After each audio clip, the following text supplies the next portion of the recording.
जी दोस्तों, मैं भारतीय मनीष रघुवंशी।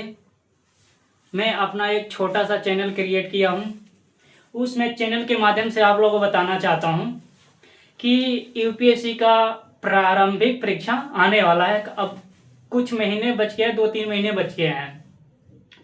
तो जिस विद्यार्थी यानी जिस बच्चे का मतलब सिलेबस पे पूरा कमांड हो चुका है, अच्छा से यानी तैयारी कर रहे हैं, तो वो तो अपना एग्ज़ाम के लिए अच्छा परफॉर्म्स कर सकते हैं। लेकिन उसमें भी बच्चे गलतियां कर देते हैं, जिसे मैं कुछ बताने के लिए आप लोगों को मतलब वो गलतियां आप ना दोहराएं से उसके माध्यम से मैं आप लोगों को कुछ बताना चाहता हूं। अगर आप शुरू से यानी 1 साल पहले या 2 साल पहले 3 साल पहले से तैयारी कर रहे हैं, तो जब आप तैयारी करते समय सबसे पहले क्या होता है, एग्जाम को पैटर्न को समझना।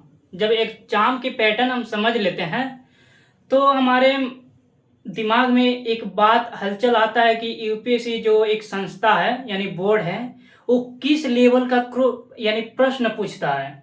उस प्रश्न के डिमांड से हम क्या करते हैं, अपना तैयारी करते हैं। यही बच्चे क्या करते हैं कि पीवाईक्यू प्रीवियस क्वेश्चन सेट देखते नहीं हैं और अपना अंधाधुंध तैयारी समय वेस्ट करते चले जाते हैं। जो एक निश्चित समय में अपना जब एग्जाम देते हैं तो वो गलती क्या करते हैं कि उसके एग्जाम के तरीके से वो तैयार नहीं हुए रहते हैं। तो उसी चीज को लेके मैं कुछ बता रहा हूँ, ठीक है। तो सबसे पहले आप पहले देख चुके हैं तो अभी 4 महीना बाकी है, नहीं देखे हैं तो अभी आप एक काम कर सकते हैं। जैसे प्री का एग्जाम क्या देना है, प्री, और ये प्रीलिम्स एग्जाम कब देना है आपको, 24 मई को। कितने मई को, 24 मई को एग्जाम है, ठीक है। 24 मई को आपका एग्जाम होने वाला है, प्रारंभिक परीक्षा, यानी इसको शॉर्टकट में बोलते हैं प्रीलिम्स, ठीक है। तो आप लोग के लिए मैं एक इस टॉपिक पे बताया हूं कि आप अभी अपना पीवाईक्यू है वो खोलिए, और पीवाईक्यू खोलने के बाद सबसे पहले एक टॉपिक उठाइए, एक सिलेबस प्राचीन भारत, ठीक है। मैंने बोर्ड पे यहाँ पे लिखने की कोशिश किया हूँ, और उसके माध्यम से आप देखिए, जब आपने प्राचीन भारत पढ़ते समय पढ़ लिए हैं तो क्या उसमें आप पीवाईक्यू को देखे होंगे अच्छा से। अगर नहीं देखे होंगे तो आज ही अभी आप काम करिए, क्योंकि आपके पास 4 महीना समय बचा हुआ है।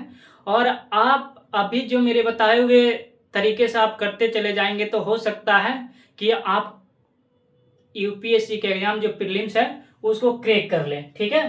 तो सबसे पहले इसका मेरा एक सोल्यूशन है। उस क्वेश्चन को यानी पीवाईक्यू को उठाइए और उसमें अपना टिक कीजिए कि प्राचीन भारत का कितना मतलब क्वेश्चन पूछा गया है। 2010 से उठा लीजिए, 2002 से उठा लीजिए, या 2000 सन से उठा लीजिए। आप वहां से पीवाईक्यू देख सकते हैं कि जो यूपीएससी एग्जाम में अपना पैटर्न, यूपीएससी का जो परीक्षा पीवाईक्यू है क्वेश्चन किस स्टैंड पे पूछा है, तो वो हमारा हो जाएगा, ठीक है। तो आप एक और काम कीजिए, ठीक है। तो देखिए, हम इसमें एक बात करते हैं, जो प्राचीन भारत है, ठीक है, इसको प्राचीन भारत में सबसे पहले प्रागैतिहासिक काल हमें पढ़ने को मिलता है।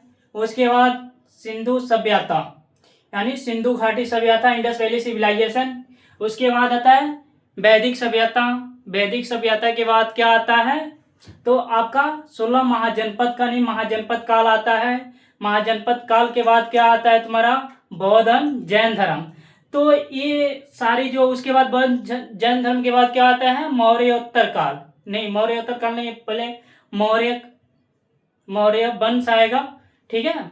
मौर्य साम्राज्य का मतलब जो चाणक्य होता है, चाणक्य अपना जो चंद्रगुप्त मौर्य को एक खरानंद का जो दरबार आता है वहां पे चाणक्य को अपमानित किया जाता है, और वहीं से दरबार में चाणक्य क्या करता है, ये राजा से एक मतलब प्रतिज्ञा करता है कि मैं आपके साम्राज्य को कुछ दिनों में क्या करूंगा, गिरा दूंगा।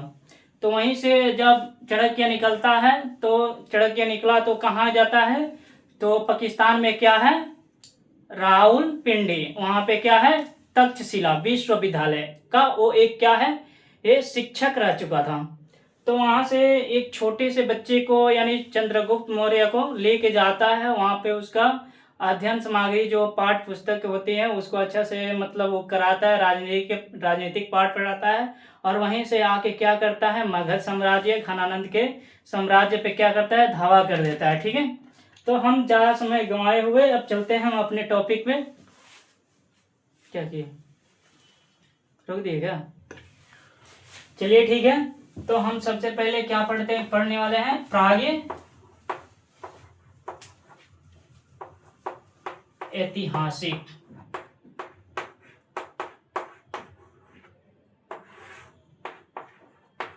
प्राग्ञ ऐतिहासिक काल। ठीक है, तो इससे हमारा अच्छा खासा जो प्रश्न है फंसने की चांस है, क्योंकि ऐसे तो कोई किसी का मतलब अनुमान नहीं रहता है कि कौन सी टॉपिक से कौन सी प्रश्न पूछ लिया जाएगा।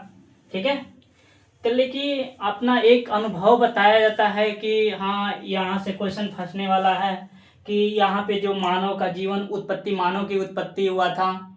ठीक है, उत्पत्ति के बाद मानव ने यहाँ पे क्या क्या किया, ये उपकरण बनाए, उसके बाद क्या कृषि अपना अस्थाई बनाए, आवास अस्थाई बनाए या नहीं बनाए। उसके बाद हमको मिलता है सिंधु घाटी सभ्यता। क्या मिलता है, सिंधु घाटी सभ्यता। ठीक है, उसके बाद हमारा देखने को मिलता है वैदिक काल।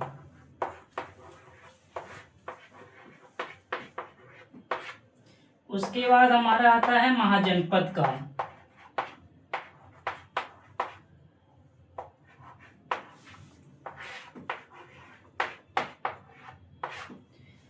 उसके बाद हमारा महाजनपद काल के बाद हमको देखने को मिलता है, ठीक है, क्योंकि आप लोग इस टॉपिक को अच्छा से क्या करिए,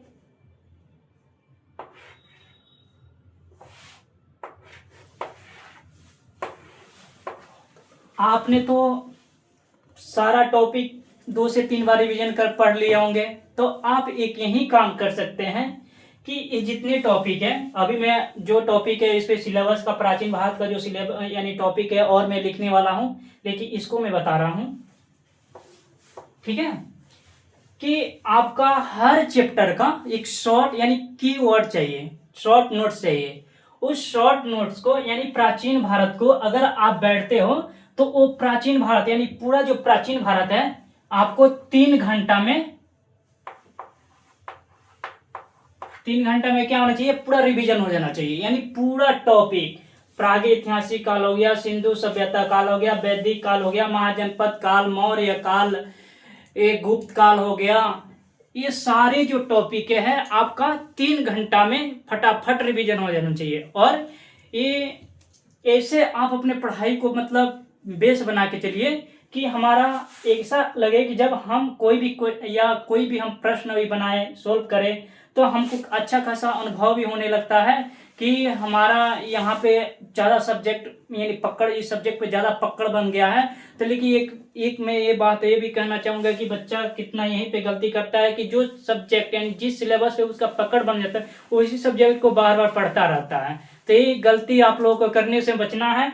ये देखिए, आपको प्रागैतिहासिक काल के बारे में अच्छा खासा ज्ञान हो गया, तो आपको सिंधु घाटी सभ्यता नहीं आ रहा है, तो आपको इस पे फोकस करना है, ठीक है। अगर ये भी आपको आता है तो आपको इस पे फोकस करना है, उसके बाद इस पे फोकस करना है। यानी आप अपने पढ़ाई को, यानी एक पढ़ाई होता है ना, जैसे हम कोई वीडियो गेम खेलते हैं, उस गेम की तरह अपने पढ़ाई को बनाइए और पढ़ाई में इतना अच्छा भिन जाइए ना कि आपको 4 मंथ के लिए कुछ भी नहीं दिखाई दे। क्या कितना महीना एग्जाम है? 4 मंथ एग्जाम है, ठीक है। जब आप पढ़ने आए ना, जब कोई स्टूडेंट अपने प्रतिज्ञा करता है कि मैं शहर में जाके, जो मैं यानी कितने बच्चे होते हैं गाँव से निकल के शहर में जाते हैं, कि सपना देखते हैं कि मैं शहर में जाऊंगा तो मैं वहाँ पे क्या करूँगा, अपना 100% पढ़ाई पे दिमाग लगाऊंगा, बाकी फालतू की चीज़ों पे दिमाग नहीं लगाऊंगा, ठीक है।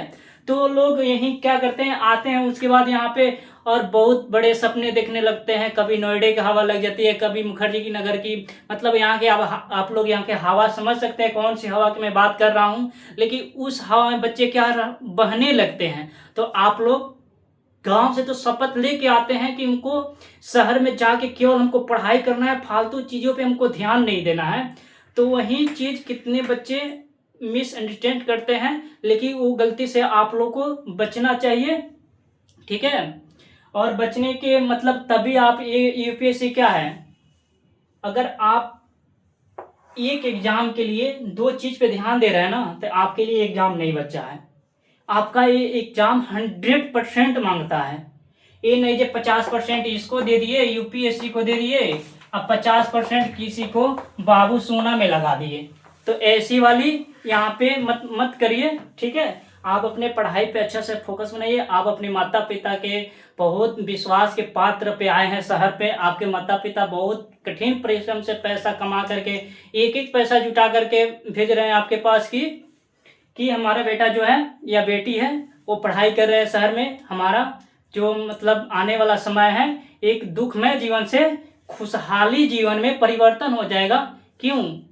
आपके लिए, ठीक है। वो अपने लिए नहीं कर रहे हैं, ठीक है। तो आप लोग यही शपथ बनाइए कि आज के बाद 4 महीना एग्जाम है, और 4 महीना में आप लोग इस टॉपिक को ऐसे ना बना लीजिए जैसे प्री हो गया या मेंस हो गया। क्या हो गया?